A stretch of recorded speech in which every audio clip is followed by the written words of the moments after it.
बिस्मिल्लाहिर्रहमानिर्रहीम। अस्सलाम वालेकुम नाज़रीन, मैं हूँ साकिब बशीर। इस वक्त हम इस्लामाबाद हाई कोर्ट मौजूद हैं। आपको याद होगा 26 नवंबर को पीटीआई का एहतजाज था और इस एहतजाज में जो कुछ हुआ, बहुत कुछ बयान हो चुका, लेकिन बहुत कुछ अभी भी बयान होने को है।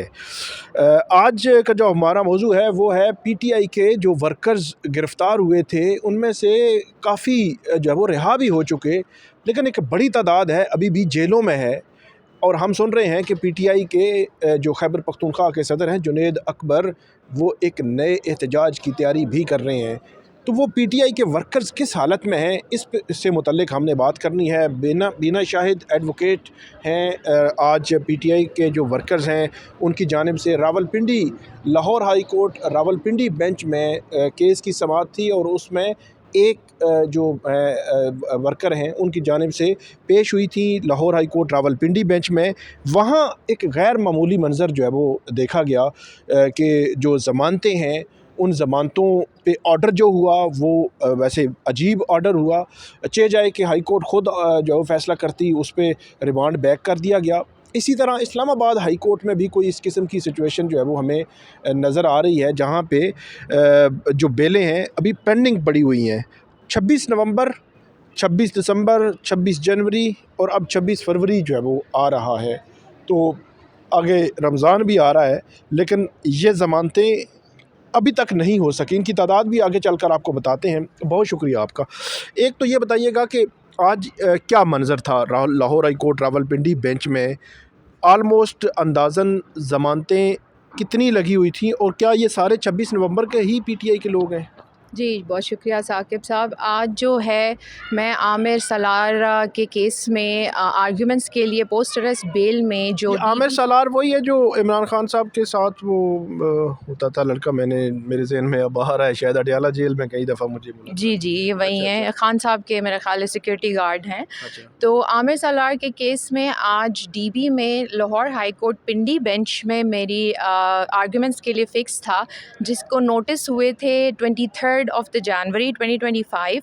और कुछ हमें भी इसी तरह कोई गैर मामूली आज कोर्ट में ये हालात थे कि मुझे आज ज़माना तालिब इल्मी का वो दौर याद आया जब रोज़ाना सुबह स्कूल में हमारी अटेंडेंस लगती थी यस सर और यस मैम कह के।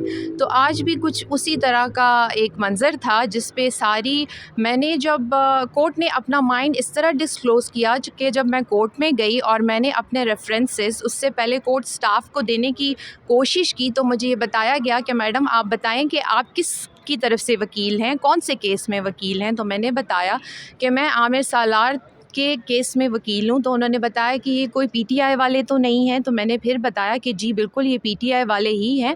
और 26 नवंबर का जो हुआ था यहाँ पे प्रोटेस्ट, उसी में उनको अरेस्ट किया गया है। तो उनने बताया कि फिर ये आप अपने पास ही रखें क्योंकि इसकी ज़रूरत नहीं आएगी। अच्छा। फिर कुछ यूँ हुआ कि जब केसेस कॉल होना शुरू हुए तो जज साहब ने इन तमाम की ज़मानतें रावलपिंडी की इंसदाद दहशतगर्दी अदालत से खारिज हुई, फिर हाई कोर्ट में आई। जी बिल्कुल ऐसा ही है। उसमें आमिर सलार की भी थी और काफ़ी सारी, और मुझे ये बताया गया है पीटीआई के जो लॉयर्स हैं उनकी तरफ से कि 6-7 एफआईआर्स जिसमें तकरीबन 600 to 700 एक्यूज पर्सनस हैं, जिनके आज डीबी में लाहौर हाई कोर्ट पिंडी बेंच में आर्ग्यूमेंट्स के लिए ये फ़िक्स था। फिर यही हुआ कि कोर्ट ने जो मेरा आइन, मेरा कानून मुझे मेरे एक्यूज़, मेरे क्लाइंट को एक हक़ देता है, राइट टू फेयर ट्रायल, मुझे सुनना चाहिए था कोर्ट को, क्योंकि आज फ़िक्स भी आर्ग्यूमेंट्स के लिए हुआ था। जबकि इसके बरक्स हुआ क्या कि कोर्ट ने रिमांड कर दिया सुने बगैर ही रिमांड कर दिया कि ये कौन सी बात हुई? किसी को नहीं सुना गया, ना किसी सीनियर को, ना किसी जूनियर को। और जितने भी आज 40 के 40 केसेस मेरा ख़्याल है, आप कंफर्म कर लीजिएगा नंबर, वो सारों को उन्होंने रिमांड कर दिया टू द लोअर कोर्ट। जबकि 497 सीआरपीसी इज़ वेरी क्लियर कि the high court has no power to remand a bail application to the lower court unless compelling reason। तो सवाल ये है कि अगर compelling reason यहाँ पे ये है कि क्या मैं मुखालिफ पार्टी का हूँ या मेरी एफिलिएशन किसी एक पॉलिटिकल पार्टी या पीटीआई से है, ये compelling reason है। हाँ, ये बात तो आपकी ठीक है, लेकिन ये वैसे मतलब हैरान कौन है कि इतना टाइम गुज़रने के बावजूद अगर एंटी टेररिज़्म कोर्ट्स ने ये ज़मानतें नहीं दी और हाई कोर्ट में आ गए हैं और हाई कोर्ट में ज़मानतें दायर हुई हैं, फिर आप उन ज़मानतों को जो है वो सबको यकजा कर देते हैं और यकजा करके एक ही ऑर्डर कर देते हैं। मतलब चे जाए कि हर बंदे के केस को अलग अलग देखकर अलग अलग फ़ैसला किया जाए और अलग अलग रोल होता है, किससे क्या रोल एट्रीब्यूट किया गया है और बेल स्टेज पे कौन सी चीज़ जो है वो होना ज़रूरी है। वो ज़्यादा से ज़्यादा यही होता है कि जो प्रोसिक्यूशन है वो उसने रिकवरी कर ली है, आपने कोई चीज़ और है नहीं है कि जिसको इन्वेस्टिगेट करना है, उसने आगे बढ़ना है, ट्रायल होगा, देखा जाएगा। तो चे जाए कि उसको बेल स्टेज के मुताबिक देखा जाए, उसको रिमांड बैक कर दें आप 3 साढ़े 3 माह के बाद। ये मतलब मेरे लिए तो हैरान कौन है। तो फिर क्या हुआ, मतलब बग़ैर दलाइल के वो कमरा अदालत भरा हुआ था, वकील सारे मौजूद थे, तो जज साहब ने रिमांड बैक कर दिया और रिमांड बैक करके क्या कहा कि अगले 15 दिन में फ़ैसला करें। उमूमी तौर पर तो ये कहा जाता है ट्रायल कोर्ट्स को कि आप 15 दिन में, 20 दिन में, 30 दिन में फ़ैसला करें। तो आपको लगता है कि रमज़ान से पहले, रमज़ानुल मुबारक जो है वो तकरीबन 28 को, मेरे ख़्याल में 28 फरवरी को इसके राउंड अबाउट आ रहा है, शुरू हो रहा है, तो 10 दिन रह गए हैं। तो आपको लगता है उससे पहले फ़ैसला हो जाएगा? मेरा नहीं ख्याल कि उससे पहले फ़ैसला होगा, क्योंकि जज साहब ने ये ऑर्डर किया है कि ऑर्डर मिलने के बाद के 1 हफ़्ते बाद वो कोर्ट सुने।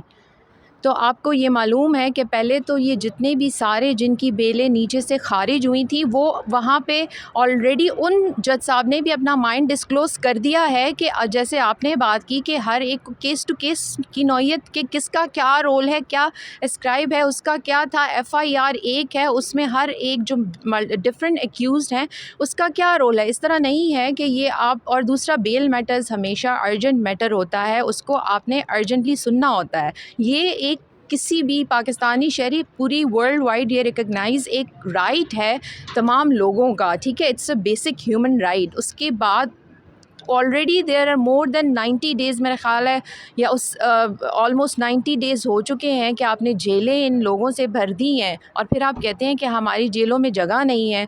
तो जब आप मुजरिमों को छोड़ के बिला वजह जो है वो पॉलिटिकल उसको देख के उनको टारगेट करेंगे, तो फिर तो ऐसा ही होगा। दूसरा इसमें बड़ी इंपॉर्टेंट बात यह है कि सुप्रीम कोर्ट ने एक जो जस्टिस आयशा मलिक हैं और मंदुखेल साहब हैं, रिजवी साहब, उनकी एक बड़ी इम्पॉर्टेंट जजमेंट है। वो जजमेंट बेल मैटर्स में ये कहती है कि अगर तो आपने बेल स्टेज पे अगर हम किसी को रिलीज़ कर दें या बेल ग्रांट कर दें, तो लेटर ऑन जब कंक्लूड हो जाता है केस, तो उसका अगर वो जो एक्यूज़ड है उसको पनिशमेंट बाद में मिल सकती है। लेकिन अगर बेल स्टेज पे आपने उसको एक्यूज़ड को बिहाइंड द बार्स रखा, तो लेटर ऑन अगर वो he is not guilty of that crime, तो ये उसके साथ इज़ काइंड ऑफ इनजस्टिस।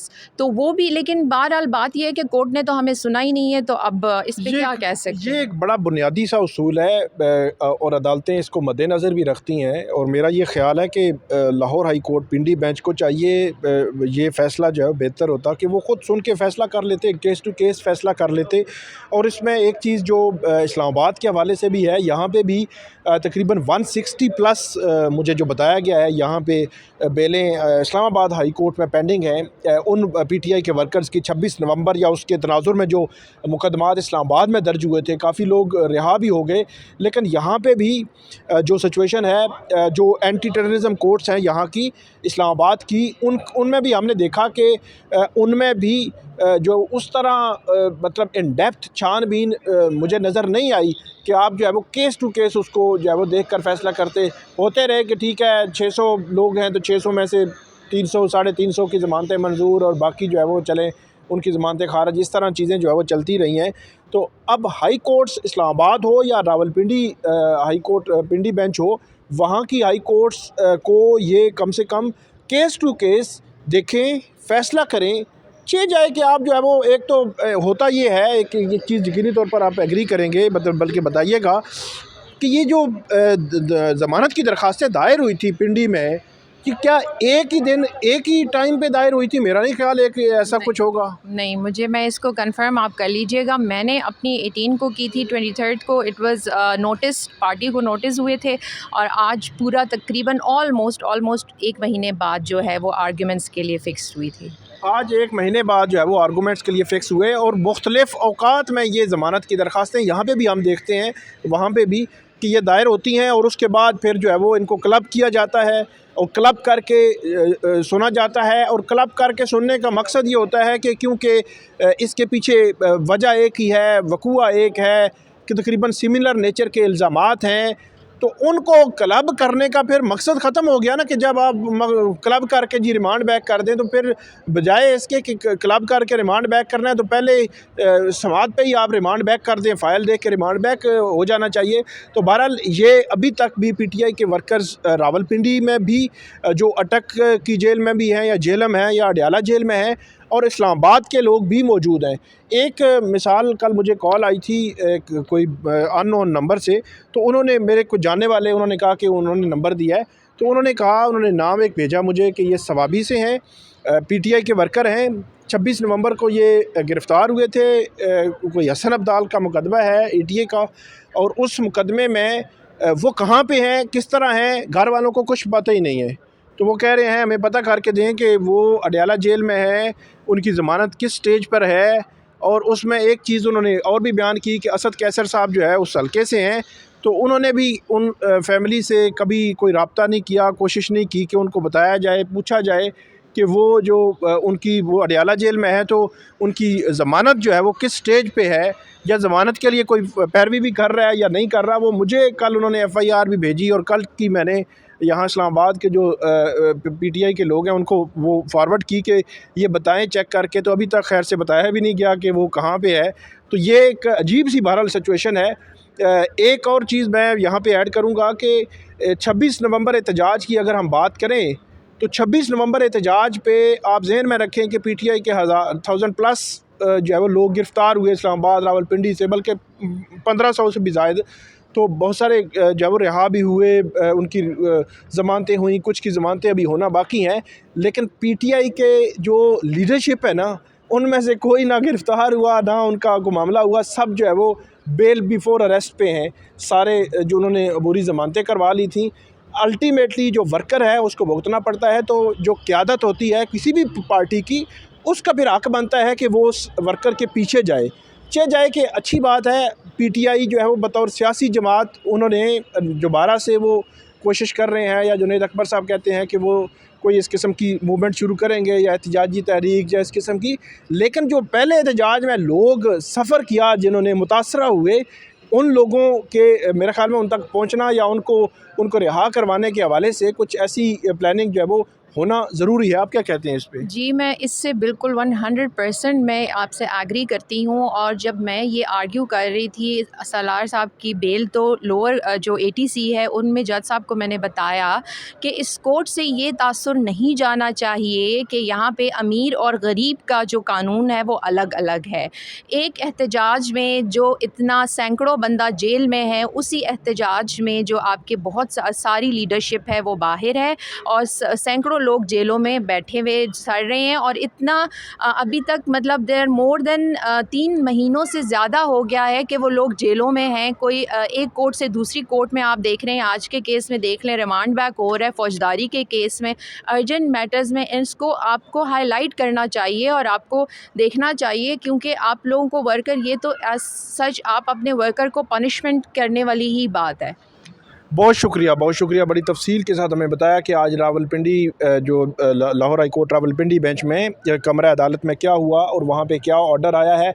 अब सूरत हाल ये है कि इस्लामाबाद हाई कोर्ट में भी अभी मामला पेंडिंग है 160+, और वहाँ पे भी एक बड़ी तादाद जो है वो जो पिंडी बेंच है या पिंडी की इंसदाद दहशतगर्दी अदालत है वो ज़मानतें सुनेगी, और वो भी तकरीबन मेरे ख़्याल में कम से कम महीना तो लग जाएगा उसमें। बज़ाहिर ऐसे लगता है कोई ऐसा सिलसिला ही नहीं है। प्रोसिक्यूशन एक दफ़ा आएगी, एक दफ़ा टाइम लेगी, दूसरी दफ़ा तफ्तीशी अफसरान जो है वो पता 6-7 मुकदमात हैं, तमाम ने तफ्तीशी अफसरान उसका रिकॉर्ड आना देखना, वो सारे क्लब करेंगे, फिर जज साहब कुछ की ज़मानतें मंजूर करेंगे और कुछ की ज़मानतें खारिज होंगी और फिर वो दोबारा लाहौर हाई कोर्ट पिंडी बेंच जाएंगे कि ज़मानतों के लिए।